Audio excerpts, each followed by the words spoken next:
Hello guys, current affairs funda में आप सभी का स्वागत है। मैं हूं आपके साथ अभिषेक शर्मा और आज के इस वीडियो सेशन में हम जुलाई महीने के सभी बैंकिंग एमसीक्यूज एक साथ कवर करने वाले हैं। तो इस वीडियो के माध्यम से जितने भी बैंकिंग अवेयरनेस एमसीक्यूज हमने डेली करंट अफेयर्स वीडियोस में पढ़े हैं डिटेल एक्सप्लेनेशन के साथ, उन्हें आप रिवाइज कर पाएंगे एमसीक्यू फॉर्मेट में।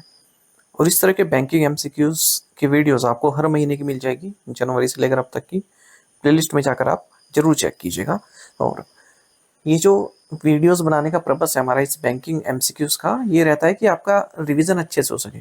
क्योंकि आप डेली हमारी करंट अफेयर्स वीडियोस देख रहे हैं, वीकली देख रहे हैं, मंथली देख रहे हैं, तो उसमें एक्सप्लेनेशन के साथ आप पढ़ ही रहे हैं इनको। लेकिन एमसीक्यू फॉर्मेट में अगर आप पढ़ेंगे तो आपका रिवीजन अच्छा हो जाएगा। ठीक है। और सेशन की शुरुआत करने से पहले आप सभी को बताना चाहूँगा, यदि आप हमारी daily current affairs PDF, weekly PDF, monthly PDF और हर महीने के banking and economic awareness PDF चाहते हैं तो करंट अफेयर्स फंडा का 1 ईयर मेंबरशिप प्लान आप ज्वाइन कर सकते हैं, जिसका लिंक आपको वीडियो के डिस्क्रिप्शन में या फिर फर्स्ट कमेंट में मिल जाएगा। आपको बता दें, इस 1 ईयर मेंबरशिप प्लान के तहत जितना भी हमारा पीडीएफ कंटेंट है वो हम आपको 1 साल तक के लिए प्रोवाइड कराते हैं, जिसे आप डाउनलोड कर सकते हैं, प्रिंट आउट भी निकलवा सकते हैं। इसके लिए चाहे तो आप करंट अफेयर्स फंडा ऐप को यूज कर सकते हैं या फिर अपने लैपटॉप या सिस्टम की मदद से वेब लॉगिन भी कर सकते हैं। कोई भी आपका एग्जाम हो, बैंकिंग, एसएससी, रेलवे या फिर स्टेट पीसीएस, जहाँ पर भी जनरल अवेयरनेस या करंट अफेयर्स पूछे जाते हैं, सभी एग्जाम्स के लिए हमारा पीडीएफ कंटेंट काफ़ी यूजफुल है। इसमें हमने आरबीआई सर्कुलर्स भी ऐड किए हैं। आपको पता ही होगा कि आईपीपीएस पीओ रिक्रूटमेंट नोटिफिकेशन 2025 जो आया है, उसमें क्लियरली मेंशन है जनरल अवेयरनेस सेक्शन में, अगर आप देखेंगे आरबीआई सर्कुलर्स भी दिया हुआ है। यानी कि आरबीआई सर्कुलर से आपसे क्वेश्चन पूछे जाएंगे मेंस एग्जामिनेशन के लिए, आप क्वालिफाई करते हैं। अब आरबीआई सर्कुलर्स पढ़ना इतना बड़ा टास्क नहीं है, लेकिन टाइम कंज्यूमिंग है।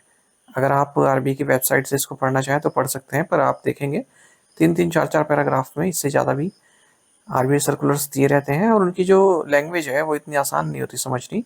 फाइनेंशियल और इकोनॉमिक टर्म्स उसमें यूज़ होती है। तो अगर आप सारा समय अपना इसी में लगा देंगे तो बाकी के सब्जेक्ट्स कैसे पढ़ पाएंगे। और आपको 5-6 महीनों के आरबीआई सर्कुलर्स पढ़ने हैं, तो हमने आपके लिए इस काम को ईजी कर दिया है। पीडीएफ फॉर्मेट में जितने भी आरबीआई सर्कुलर्स हैं पिछले 5-6 महीने के, उन्हें सिंपल लैंग्वेज में तैयार किया है और जितना जरूरी है जानना केवल उतना ही लिया गया है। और उसी के साथ एमसीक्यूज भी अटैच कर दिए हैं। तो अब एक बार आप आरबीआई सर्कुलर्स पढ़ेंगे, उसके बाद एमसीक्यू से प्रैक्टिस करेंगे तो आपके अच्छे से तैयार हो जाएंगे। साथ ही बैंकिंग अवेयरनेस भी इसमें इंक्लूड है।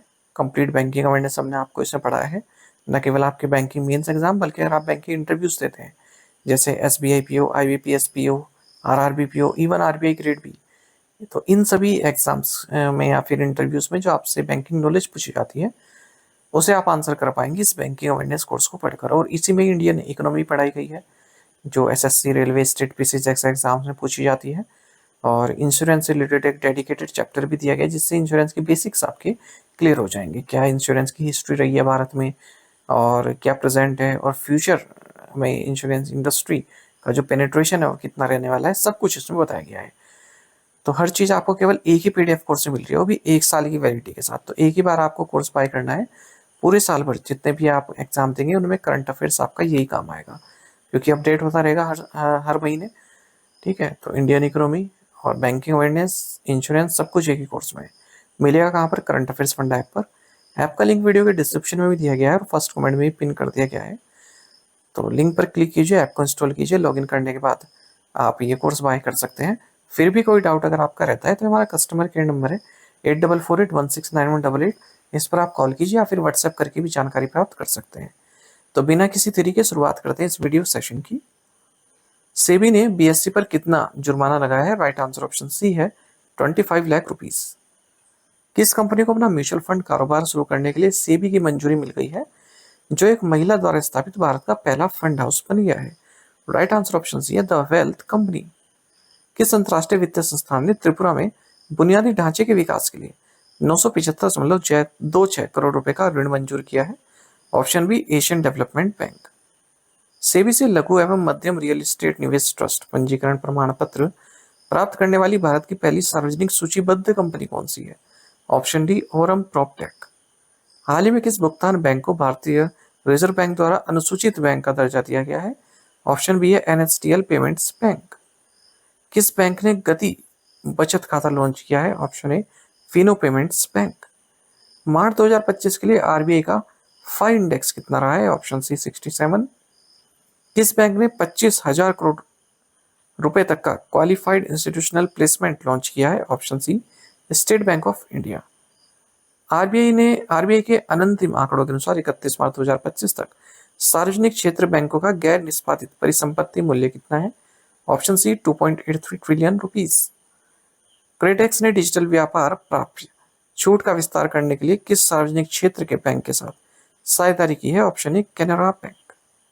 वित्त वर्ष 2016 और वित्त वर्ष 2025 के बीच सार्वजनिक क्षेत्र के बैंकों ने कुल कितनी राशि बट्टे खाते में डाली यानी कि राइट ऑफ किया है? Option B 12.08 lakh crore rupees.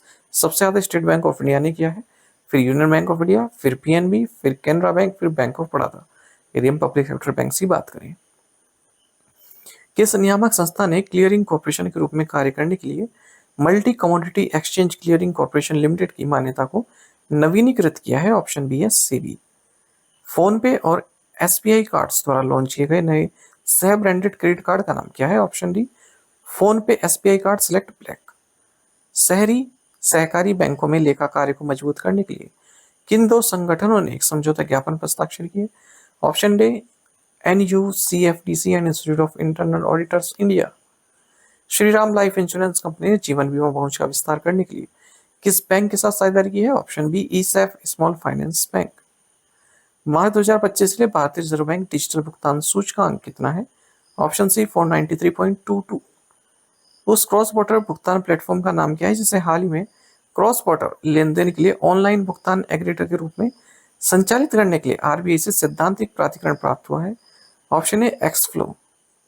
Global finance पत्रिका द्वारा किस भारतीय बैंक को 2025 के लिए विश्व का सर्वश्रेष्ठ उपभोक्ता बैंक नामित किया गया है? Option C State Bank of India. पिछले वित्तीय वर्ष में भारत में सबसे अधिक वेतन पाने वाले बैंकर कौन थे? राइट आंसर ऑप्शन डी है शशिधर जगदीशन। किस लघु वित्त बैंक ने बीमा पहुंच बढ़ाने के लिए एलआईसी के साथ साझेदारी की है? ऑप्शन ए एयू स्मॉल फाइनेंस बैंक। किस संस्था ने भारत के लिए वित्तीय स्थिति सूचकांक यानी कि फाइनेंशियल कंडीशंस इंडेक्स के निर्माण का प्रस्ताव दिया है? Option D reserve bank of India. कौन सी कंपनी 2025 की 5वीं भारतीय यूनिकॉर्न बन गई है?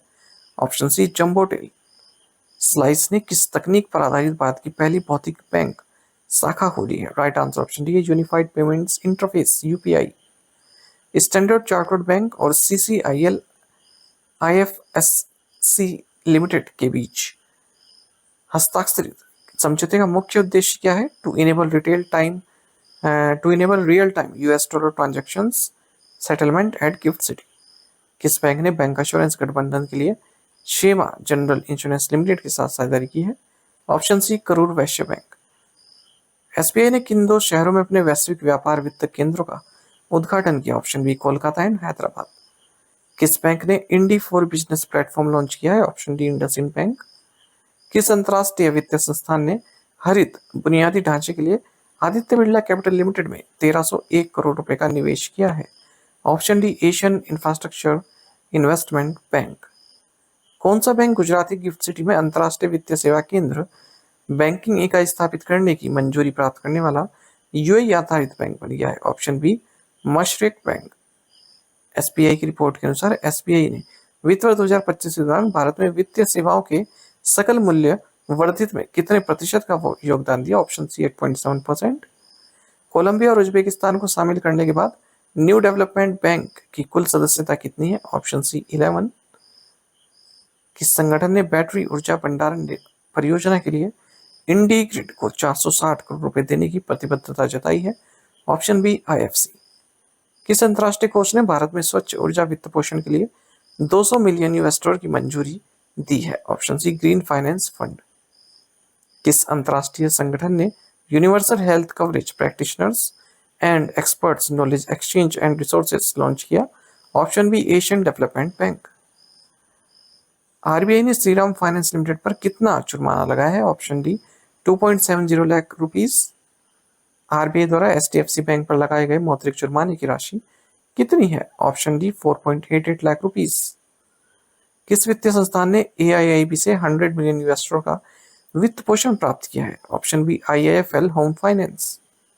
हाल ही में किन दो वित्तीय संस्थानों ने बीमा उत्पाद वितरण के लिए समझौता किया है? Option D LIC and AU small finance bank. PACB का अर्थ क्या है? Payment aggregator cross border. तो हाल ही में एक्सिम पे को RBI से मंजूरी मिली है क्रॉस बॉर्डर पेमेंट्स लाइसेंस की। साथ ही आप हमें टेलीग्राम पर जरूर ज्वाइन कीजिए। करंट अफेयर्स फंडा नाम से हमारा टेलीग्राम चैनल है। Thank you guys.